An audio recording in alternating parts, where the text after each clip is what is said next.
네, 9월 9일 월요일 뉴스 이노베이션 뉴스 브리핑으로 출발합니다.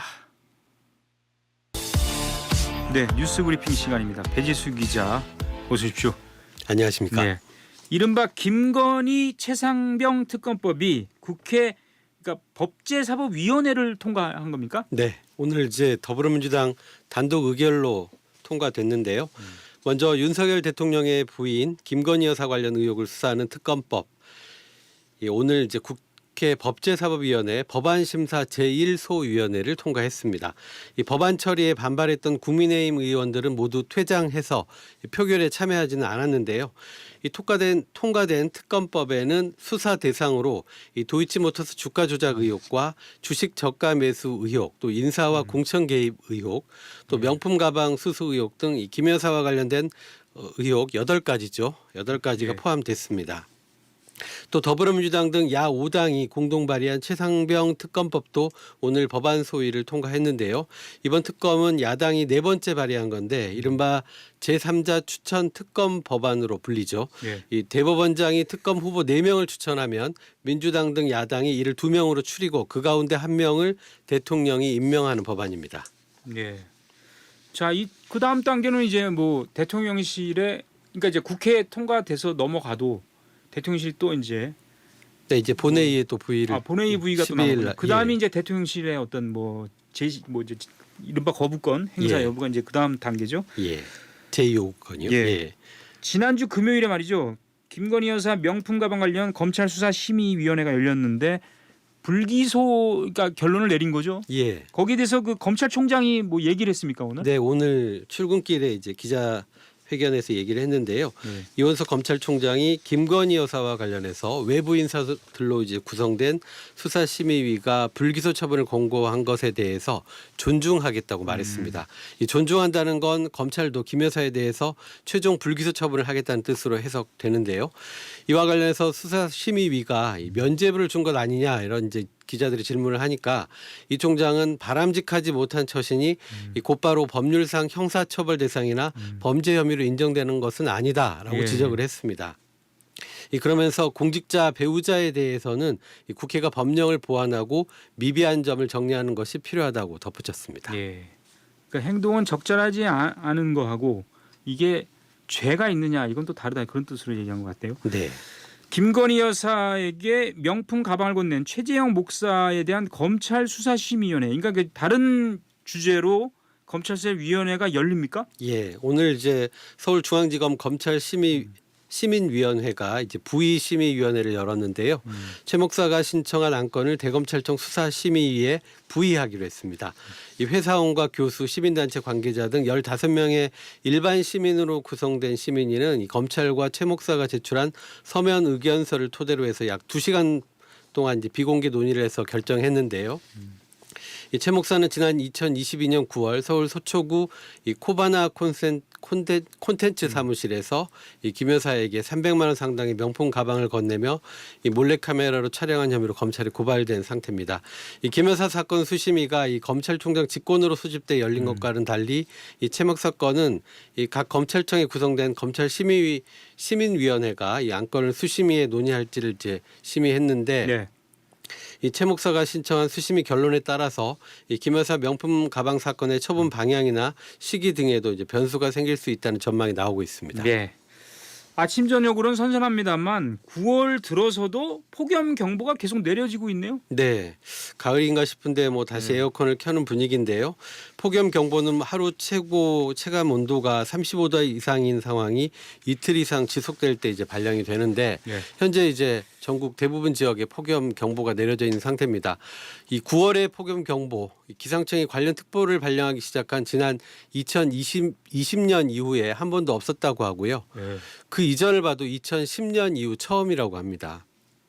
연일 이제 늦더위가 기승을 부리면서 전국에 이제 온열 질환자들도 속출하고 있는데 질병관리청에 따르면 지난 토요일과 일요일 휴일 동안 전국 응급실에 실려온 온열 질환자 수는 39명에 달했다고 합니다. 하루 가운데 이제 가장 온도가 높은 오후 3, 4시가 이 온열 질환자가 대부분 집중되고 있다고 하니까요. 평소에 물을 많이 드시면서 해당 시간대에 웬만하면 활동을 그렇죠. 자제하시는 게 좋을 것 같습니다. 알겠습니다. 예, 물을 많이 마시고 있습니다. 저도. 지금까지 뉴스브리핑 배지수 기자였습니다. 고맙습니다. 정치 돋보기 시간입니다. 정치부 이석호 기자가 나와 있습니다. 안녕하십니까? 안녕하십니까. 네. 자, 이제 추석 연휴가 오늘 9일이니까 추석 연휴가 사실상 14일부터잖아요. 토요일부터 연휴라고 봐야 되는데 네, 맞습니다. 얼마 남지 않은 상황에서 의정 갈등 해결을 위해서 여야 그다음에 의료계, 정부 이렇게 협의체를 구성하자 공감대는 이뤘는데 자, 이 문제는 이제 구성하는 게 문제죠, 실제적으로. 그렇죠. 여야 원내대표가 오늘 회동했습니까? 네, 더불어민주당 박찬대 원내대표와 국민의힘 추경호 원내대표가 우원식 국회의장 주재로 만난 건데요. 의대 증원 등 의료개혁 문제를 논의하기 위한 여야 의정 협의체에 의료계가 참여하도록 공동으로 노력하고 또 요구하기로 의견을 모았습니다. 예, 의견을 모았는데 오늘 이게 이제 협의체 출범이나 운영과 같은 그러니까 뭐 방식 같은 거요. 네. 구체적인 논의가 어느 정도 나왔습니까? 이루어진 게 있습니까? 네, 오늘 회동은 모두 발언 없이 비공개로 전환돼서 구체적으로 어떤 논의가 갔는지는 알 수 없고요. 다만 회동 후 브리핑에서 추경호 원내대표는 의장과 야당도 결국 의료계 동참이 필요하다는 데 인식을 같이 했다며 같이 기회가 있을 때 의료계 동참을 유도할 수 있는 활동을 하기로 했다고 말했고요. 그러면서 정부가 의료계와 다양한 접촉을 하고 있거나 할 예정이라며 저희도 당 차원에서 여러 의원이 의료계와 접촉을 시도하고 있다고 설명했습니다. 박찬대 원내대표는 의료계가 협의 테이블로 나올 수 있도록 정부의 진정성 있고 설득력 있는 제안이 필요하다며 야당도 협의체를 제안했던 만큼 이 부분과 관련한 문제 해결에 이번 추석 전후로 더 집중하겠다고 맞습니다. 말했습니다. 이 시간이 별로 없고요. 그리고 의료계 입장이 워낙 완강하기 때문에 제 주위에서는 이런 얘기하는 분들이 있습니다. 일단 정치권부터 협의체를 만들어 놓고 의료계는 뭐 좀 늦더라도 그러니까 동시에 같이 시작 안 하더라도 네. 일단 정치권부터 빨리 가동하자 이런 얘기하는 분도 있는데 네. 어쨌든 협의체가 반드시 필요하고 지난 4일에 민주당에서 이제 제안하고 한동훈 대표가 재차 제안하고 대통령실도 긍정적인 제스처를 보이면서 이게 좀 속도를 내고 있는 모양새인데 방법론에서는 여야가 조금 다른 것 같은데요. 네, 국민의힘은 의료계를 향해서 참여를 호소하면서도 논의 전부터 전제 조건을 거는 것은 지양해야 한다는 입장인데요. 오늘부터 2025학년도 대입 수시 모집을 시작했기 때문에 네. 의료계의 요구를 수용할 경우 입시 차질이 불가피할 것이라는 판단에 섭니다. 예, 수시 모집이 시작됐습니다. 네. 됐고 그리고 민주당의 입장은 이런 것 같아요. 강공으로 문제 해결할 가능성이 이제 없어지고 있어요. 없어지고 있다고 보고 그렇기 때문에 뭐 병원에 복귀하도록 뭐 압박을 하거나 이게 아니라 뭔가 좀 대화와 타협을 끈질기게 요구해야 된다. 이게 전향적인 태도를 요구한다 그 얘기죠. 예, 맞습니다. 예. 더불어민주당 이재명 대표는 정부는 협의체로 책임을 떠넘기기만 할 뿐 어떻게 하겠다는 입장이 없다고 비판했습니다. 수차례 지적되어 문제를 정부가 허심탄회하게 인정하고 자존심보단 국민의 생명을 지킨다는 자세로 이 문제에 임해야 한다는 건데요. 박찬대 원내대표도 협의체가 성공하려면 대통령과 정부의 태도부터 바뀌어야 한다며 시작 전부터 선을 긋지 말고 모든 가능성과 방안을 열어놓고 허심탄회하게 논의하겠다는 태도를 보여야 타협도 이뤄진다고 했습니다. 예. 정치권은 어쨌든 큰 틀에서는 이제 공감대가 이루어졌잖아요. 네. 근데 문제는 의료계인데 의료계도 잘 아시겠습니다만 의사협회가 있고 네. 전공의 또 단체가 있습니다. 뭐 비상 박단인가요? 그분 이제 있고 의대 교수들이 있고 네.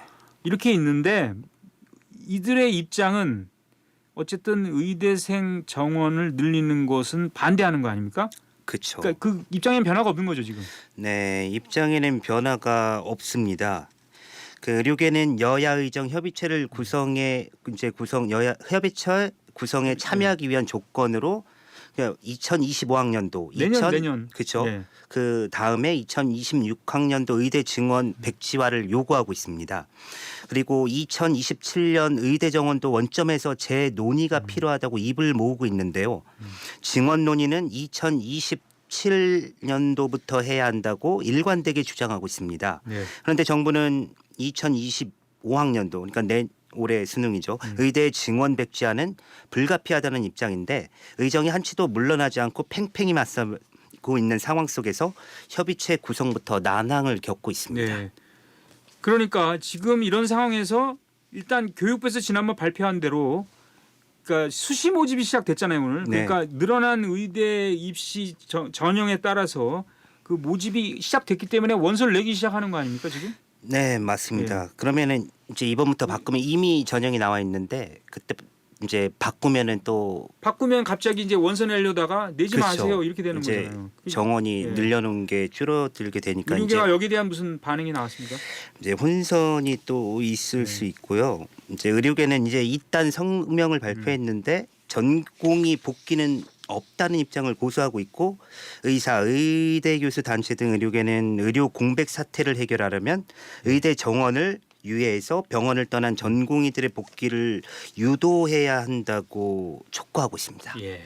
다만 오늘 또 비판의 목소리도 많이 의료계에서 비판의 목소리가 쏟아지는 거는 정부 관계자들이 이런 그 박민수 보건복지부 2차관이라든지 청와대 수석 네. 이런 분들 얘기가 전공의들이 지금 병원에서 벗어나 있지만 완전히 뭐 의사를 하지 않겠다라고 결심한 건 아니다. 그러니까 명분을 어느 정도 갖춰지면 돌아올 것으로 보여졌다. 뭐 이런 얘기도 했거든요. 네. 근데 의료계는 정부에 대해서 굉장히 비판하네요. 계속. 네, 맞습니다. 오늘 이딴 성명이 쏟아져 나왔다고 했잖아요. 네. 이제 대부분 비판의 목소리인데 국민 건강을 책임져야 하는 정부가 해결 의지를 가지고 나서야 할 정책의 문제다. 지금이 문제 해결할 수 있는 마지막 기회로 정부는 결자 해지의 입장에서 잘못된 정책의 집행을 멈춰야 한다. 정부의 의대 정명 2,000명 증원 관련해서 배정은 근거는 왜 이렇게 꼭 2,000명이냐. 여기에 왜 집착하느냐 이런 뭐 비판도 있고 처음부터 의료 시스템의 현실을 직시하고 처음부터 다시 출발하길 바란다는 이제 비판의 목소리가 계속 잇따랐습니다. 이게 쉽지가 않군요. 근데 대통령실이 지금 이제 의료계가 얘기하는 게 당장 수시 모집 오늘 시작됐지만 내년 그 의대 정원 늘리는 그 계획을 다시 다 이제 백지화하라 이런 요구에 대해서 대통령실은 오늘 혹시 또 여기에 대해서 얘기한 게 있습니까? 맞습니다. 대통령실은 기존과 같은 입장인데요. 대통령실 관계자는 오늘 기자들과 만나서 2025년 의대 정원 유예는 현실적으로 어렵고 불가능하다는 점을 분명히 했습니다. 오늘부터 이미 대입 수시 접수가 시작됐다고 했잖아요. 시작됐어요. 그래서 교육부에서도 대입 혼란을 야기할 수 있어서 유예는 불가하다는 입장을 낸 바 있다고 말했고요. 네. 내년 의과대학 정원 증원을 유예한다는 의료계의 요구를 거듭 일축했습니다. 정치권이 의료계의 여야 의정 협의체 참여를 요구한 데 대해서는 전적으로 동의한다고 말했고 여야가 의료계가 힘을 모아 해결책을 찾아가는 것을 지지한다고도 밝혔습니다. 알겠습니다. 네, 정치 돋보기 이석호 기자 수고했습니다. 네, 수고하세요. 권금주 기자와 함께하는 좌파상점 시간입니다. 안녕하십니까? 네, 안녕하십니까. 예, 저는 참 이 영화 소개하는 게 좀 좋더라고요. 영화 소개하죠 오늘. 네, 맞습니다. 예. 오늘은 풍경도 있고요. 그리고 공감할 수 있는 우리네 일상도 담겨 있고 좀 여유를 만끽할 수 있는 영화를 한 편 소개하려고 합니다. 예. 지난달 28일 개봉한 영화 문경입니다. 네. 보통 우리가 문경하면은 경상북도 문경이 떠오르네요. 저는 네, 다른 건 떠오르는 게 없습니다. 맞아요. 예. 그 실제로 영화가 경상북도 문경을 배경으로 하고요.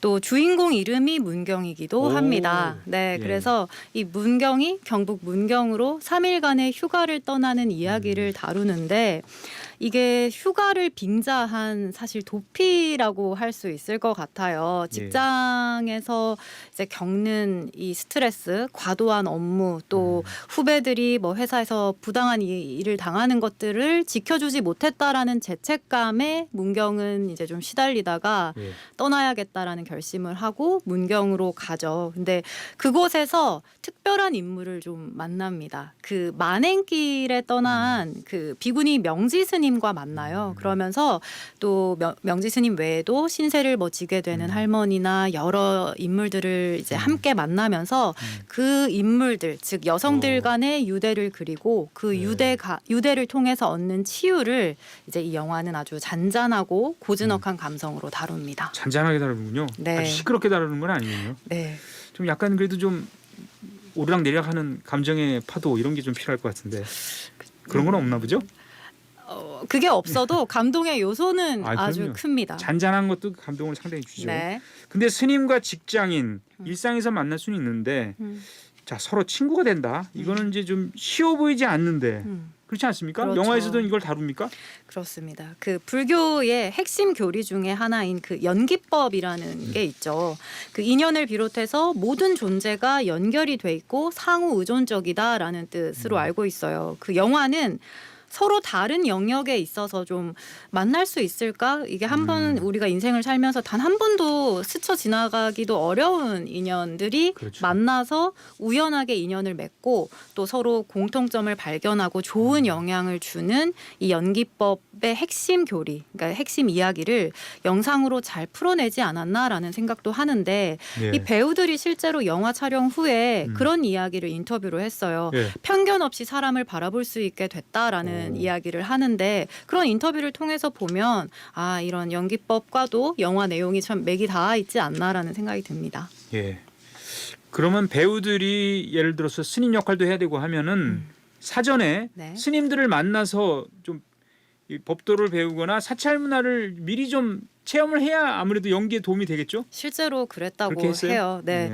그 영화 속에서 비구니 명지 스님을 연기한 배우 조재경 씨가 이제 삭발을 실제로 감행했다고 합니다. 예. 정말로 이제 머리를 깎고 영화에서 등장해요. 그리고 문경의 비구니 스님들만 계시는 윤필암이라는 암자에서 이 스님들과 함께 지내면서 똑같이 새벽에 일어나서 예불을 드리고 또 뭐 옷을 접는 것부터 식사를 준비하는 행위까지 그 모든 종류의 수행을 함께 이제 자고 함께 일어나고 하면서 배웠다라고 합니다. 그리고 극 중에 문경 주인공 류아벨 씨도 사찰 여행을 오히려 영화가 끝나고 나서 많이 떠났다라고 합니다. 그래서 스님들과 만나면서 뭐 차담을 하거나 식사를 예. 공양을 같이 드리거나 예. 말벗이 됐다라고 하는데 이 배우분들과 감독들이 그 영화 개봉 전에 그 조계종 한국불교 역사문화기념관에 방문을 했어요. 예. 그래서 방문을 해서 총무부장인 그 성화 스님을 실제로 뵙고 또 영화 시사회도 그곳에서 가졌습니다. 당시에 명지 스님 역을 맡았던 조재경 씨가 가르쳐준 스님들에 대한 고마움을 몇 번이나 시사회를 통해서도 표했어요. 그리고 류아벨 씨도 영화 촬영하면서도 새로운 경험을 했고 촬영 후에도 이제 이런 방문하지 못할 곳까지 나는 이제 새로운 곳을 와봤다라는 다양한 경험을 해봤다 얘기를 하시더라고요. 그래서 이 두 배우분들의 인터뷰를 좀 차례로 들어보시죠. 예. 네, 안녕하세요. 저는 영화 문경에서 명지 스님, 속가 이름 가은 역을 맡은 조재경이라고 합니다. 경한 스님, 현주 스님께 되게 많은 것들을 배우면서 영화를 촬영을 했는데요. 제가 뵀던 스님분들은 굉장히 존재만으로도 위로가 되시는 분들이셨어요. 그래서 이렇게 많은 스님분들을 뵙게 돼서 너무 감사하고요. 좋은 시간 오늘 되셨으면 좋겠습니다. 문경 역할을 맡은 배우 류아벨입니다. 저는 이 영화를 통해서도 새로운 경험을 많이 하고 영화가 이제 만들어지니까 또 새로운 경험을 계속 하고 있는 것 같아서 많은 새로운 관객분들 만날 때마다 저는 좋은 에너지를 계속 받는 것 같아요. 예. 류아벨 이름이 독특하네요. 영어 이름 같은데요? 불어 이름 같기도 하고요. 어쨌든 문경이라는 영화 제목 감독님도 고향이 문경이에요 보니까. 네, 그래서 맞습니다. 문경하면 저는 이제 또 떠오르는 게 탄광 뭐 이런 것도 떠오르긴 합니다만 절경들을 또 아주 잘 담았다면서요. 네, 시네마 테라피라는 말이 있습니다. 그 영화를 보고 치유가 된다는 건데 힐링 영화라는 이름답게 이제 회복감을 준다고 할까요? 그 시원함을 주는 문경의 풍경을 아주 잘 담았습니다.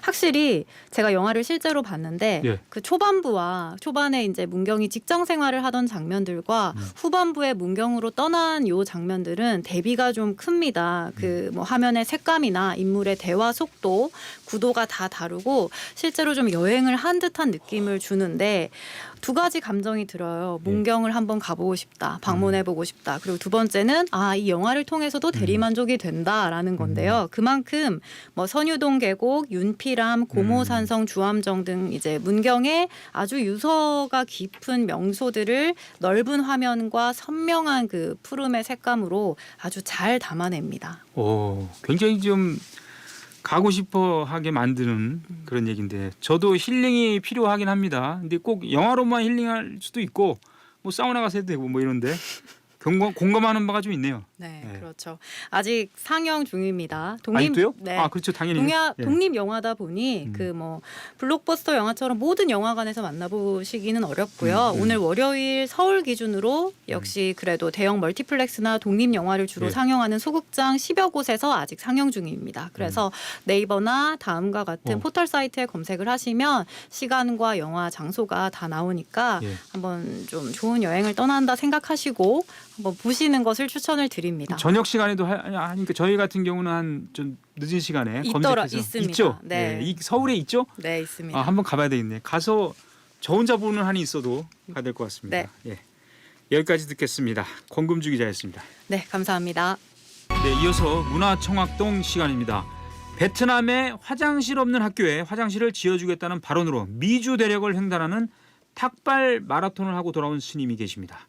구미 마하 붓다사 주지 진호 스님 김봉래 기자가 만나고 왔습니다. 김봉래 기자 나와 있습니다. 안녕하십니까? 네, 이 진호 스님이 마라톤 스님, 달리는 스님 뭐 다 잘 알려져 있는데 이번에 어떤 인연으로 이 미주 대력을 이렇게 횡단한 마라톤을 하게 됐습니까? 예, 스님께서 지금 그 베트남에 화장실 없는 학교에 이제 화장실 108개 지어주는 일을 이제 12년째 하는데요.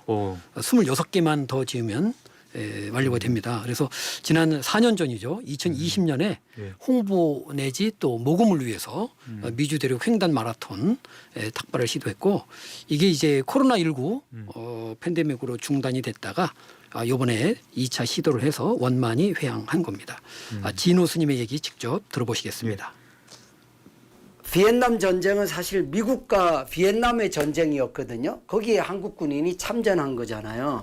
그 점에 대해서 미안한 마음으로 미래 두 나라와 발전을 위해서는 구체적인 어떤 미안함을 표현해야 되겠다 싶어서 108개 해우소를 제가 2012년부터 시작했고 나머지는 이제 미국 사람들과 교포분들의 마음을 좀 모으기 위해서 탁발 마라톤 행사를 하게 된 거예요.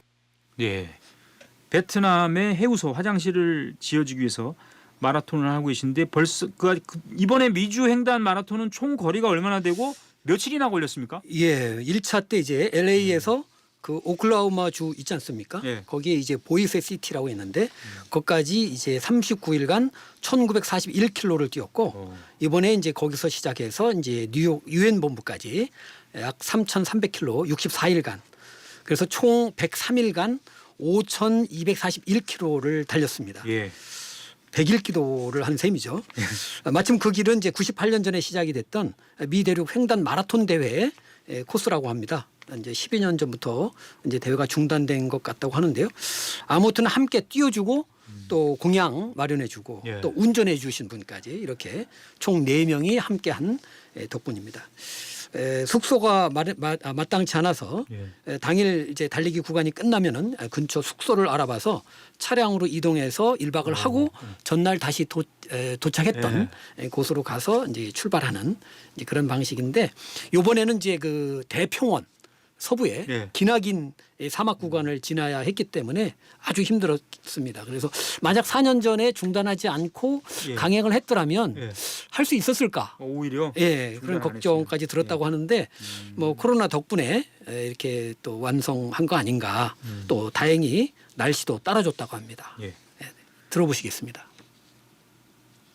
운전은 한국에 와 있는 베트남 스님, 저는 이제 비엔남이라고 하는데 비엔남 스님이 틱덩탄 스님이 차량 운전을 도와줬고 4년 전에는 저 밥해주는 황경환이라는 친구가 있었고 35살 이번에도 35살 우동현이라고 우리 불자의 가족 자녀를 또 시간과 돈을 내서 도와준 분이 있었고 그다음에 같이 띄워주는 분이 있었고 4년 전에는 황철수님 이번에는 원지상님이라고 77 되신 분이 같이 뛰었어요.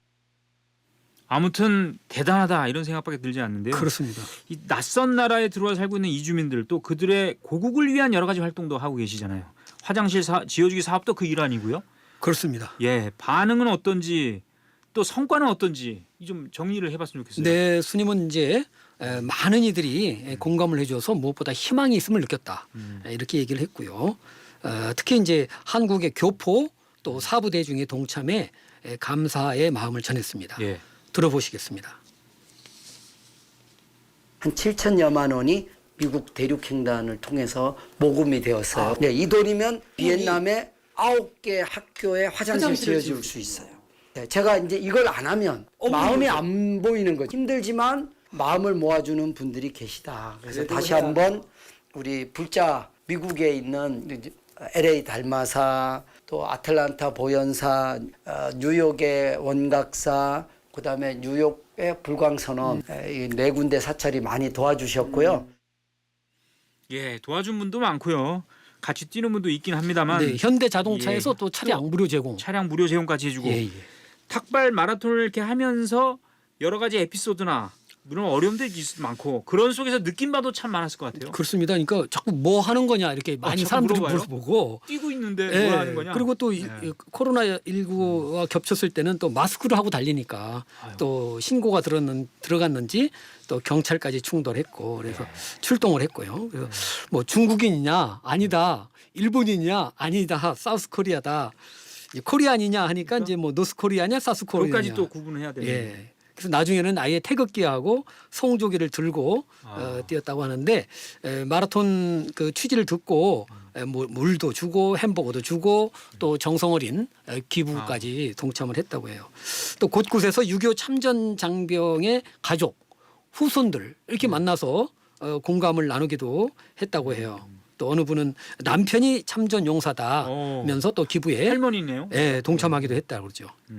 그래서 이제 스님은 이제 유엔 덕분에 오늘날의 대한민국이 있다. 이에 대해서 감사의 말씀을 전하고 또 다른 한편 베트남전에서의 우리가 참전하지 않았습니까? 그렇죠. 그런 이제 죄스러움, 그 속죄하는 마음도 죄스러움.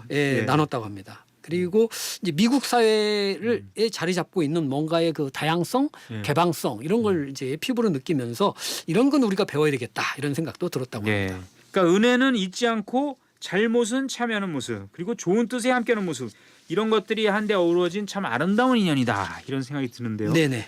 진호 스님이 앞으로 어떤 일들을 또 계획하고 있습니까? 예, 재밌는 것이 이제 파크 골프를 통한 자비 활동이에요. 그러니까 스포츠 종목으로는 처음 우리 조계종이 인정하는 승려 연수 교육 프로그램에 채택이 돼서 진행이 되고 있는데 이번 가을에 직지사에서 자선 파크 골프 대회를 연다고 합니다. 그러니까 대회 참가비가 이주민 노동자들의 의료비 지원에 쓰인다고 하네요.